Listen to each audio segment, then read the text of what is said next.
Once you've done the outside of the building, you go through the inside and look again for every pipe and wire and anything else going through the exterior walls. Don't worry about the ceiling. People worry about the ceiling of the basement. You don't want to do that because heat rises, so again, all the heat will go up through into the living space. You just want to stop the cold air from coming into the building. Don't forget the small holes. Even teeny holes, you know, air will act like water and will funnel down into the teeniest holes to get in and out.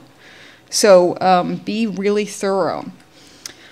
While you're there, there's something called the sill plate, which is where the foundation, where there's a wood piece on top of the foundation. There's like a wood timber that goes all the way around the building.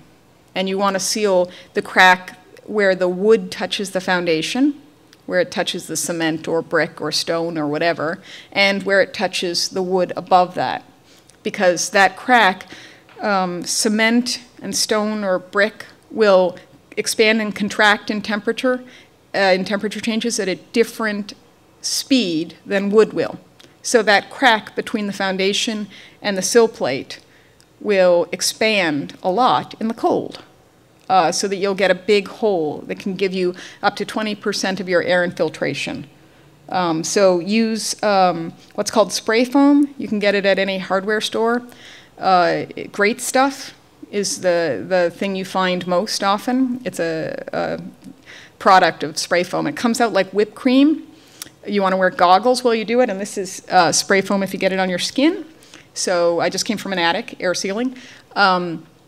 So don't get it on your skin. Wear long sleeves, wear gloves, wear goggles, because God knows you don't want to get this stuff in your eyes. It's the stickiest stuff known to, I think, to Martians. I don't know where it comes from, but it's you really don't want to get it in your eyes. Wear crappy clothes, real crappy clothes. If you get it on your clothing, though, it's there. It comes out real easily with scissors. Don't get it on your clothing. Don't get it on your skin or in your eyes. Or, yeah. Yep, I've ruined many clothing, you know, a lot of clothing this way. And also the same with your hair. Don't, you know, wear a hat. Again, do around the windows.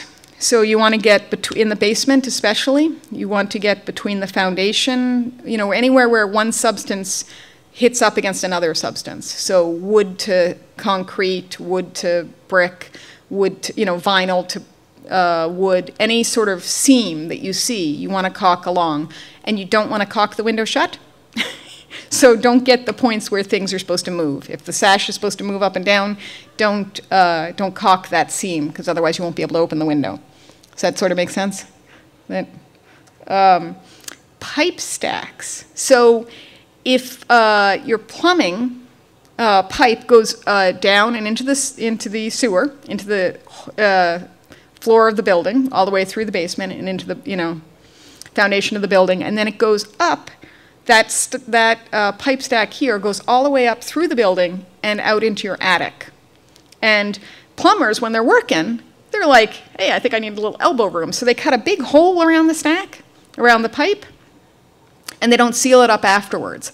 So if you follow this pipe stack up, it goes up underneath each one of your sinks, every toilet, and out into the attic. So it's a great superhighway for heat to escape. It'll just go right up along that pipe stack. So you want to use some spray foam or something to seal around the base of this pipe stack in the basement, and again, around the bottom of it, where in the attic, along the attic floor, because otherwise that heat can just whistle through your house. Here's a nice comfy couch, looks warm, all that. This is what it looks like with infrared. Infrared is a way of seeing where there's cold and where there's heat. So cold goes dark. So you can see right here that baseboard, see the baseboard, is leaky. The cold air is wisping up along the baseboard and along between the baseboard and the floor.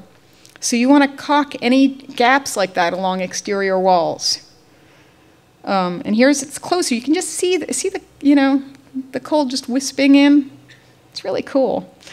Here's after we did some work, and you can see right where that where that marker is, that target sign, somebody caulked, but then they didn't get over behind the table because they didn't want to move the table. And they were like feeling a little lazy, so they didn't move the couch. So they got like a foot, and they didn't do the other parts. So be thorough, be careful, try to get all of it. You know, a tube of caulking costs between $2 and $4. So, you know, go wild. It's so worth it. Here's a corner of a window, the window trim, and you'll see where I've circled in red. There's no caulking there. You can see the sort of white line where the caulking is. It looks like Elmer's glue. And then here's what it looks like with infrared.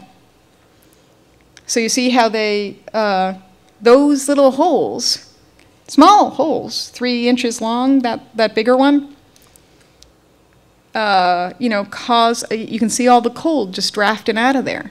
So be careful.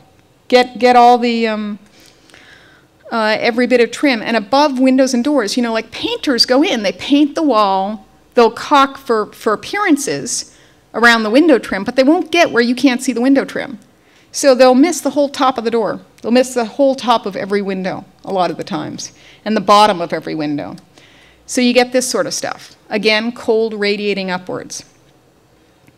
So get to the places you can't see normally unless you're on the Celtics team, and also where you couldn't see unless you were a leprechaun, you know, underneath the window and above the window and doors. Here's a door. You can see the cold radiating underneath and out the sides of it. So if you have an exterior door, a door that leads to the outside, you can put a door sweep on. They take about a second to do. You know, you just drill it in, 3 different screws. That's probably all you have to do.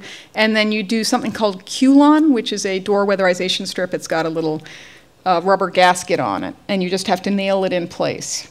You can buy that through EFI, and Home Depot sells some bad ones. There's probably other places you can get it from. Basement.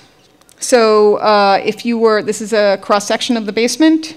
If this is what, you know, sort of where you'd be looking up at the side, and you want to put that pink stuff in the, is the rigid insulation. The blue stuff is spray foam, and the line of green is for caulking. And so you can just sort of see where, that's where I was talking about with the sill plate. You can either just air seal it like I did the other, in the previous thing with spray foam, or you can actually insulate it if you want, because you can see where the sill plate is. There's about, or just above the sill plate, there's about, you know, an inch of wood between you and the outside, and wood has an R value of 1 per inch. So you're just not getting a lot of insulation there.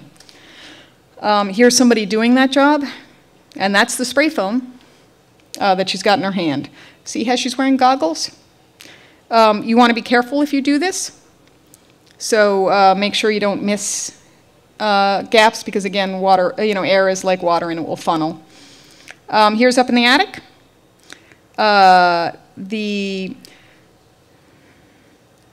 People put a lot of soffit vents in. They put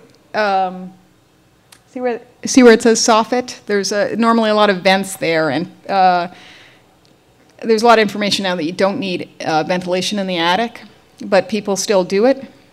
So you want to stop the cold air from coming into the house through different holes up there. So this is what you should do. Again, the pink is rigid insulation, the yellow is spray foam.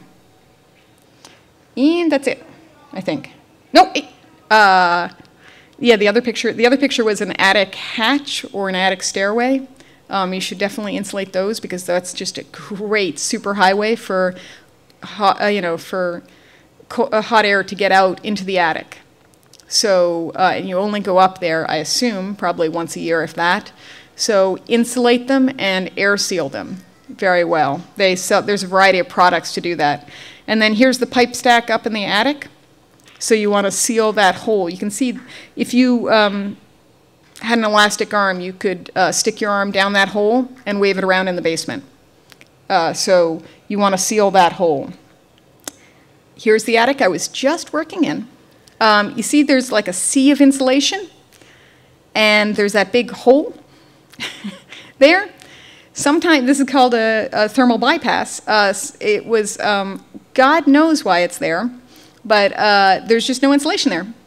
And there's all these cool holes in there that you could wave your arm, again, if you had an elastic arm, you could just send it right down into the basement. So look around in your attic and see if there's anything like this. Because if there is, you're just paying to heat the great outdoors.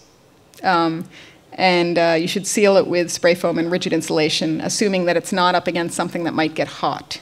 So that masonry chimney, you wouldn't want to use rigid insulation or spray foam up against that, because there is the possibility the bricks could get hot, and you don't want to cause a fire, because spray foam and rigid insulation are petroleum products.